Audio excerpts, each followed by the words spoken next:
আমার নবী ডাক দিয়া কই উম্মতিরারি, এই পৃথিবীতে তিনজন মানুষ আছে যাদের দোয়া আমার আল্লাহ ডাইরেক্ট কবুল করে।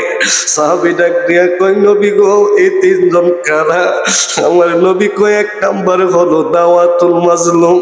কোন মাজলুম ব্যক্তি যখন আল্লাহর কাছে দোয়া করে আমার আল্লাহ দোয়াটারে ফেরায় না, আমার আল্লাহ কোনো পর্দা রাখে না, ডাইরেক্ট দোয়াটা কবুল করে।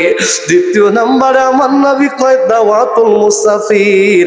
কোন মুসাফির যখন দোয়া করে আমার আল্লাহ ফেরায় না, জোরে কর না আল্লাহু আকবার। তৃতীয় নাম্বারে আমার নবী কয় উম্মত।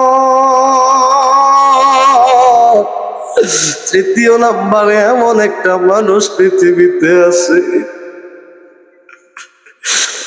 যেই মানুষটা দোয়া করলি আমার আল্লাহ পিড়াইলা, ওই মানুষটা মসজিদের ইমাম না, ওই মানুষটা মসজিদের বড় ইমাম না, ওই মানুষটা মাদ্রাসার প্রিন্সিপাল মুহতামিম না, ওই মানুষটা হলো সন্তানের জন্য মা এবং বাবা। জোরে কি আল্লাহু আকবার বলবেন না?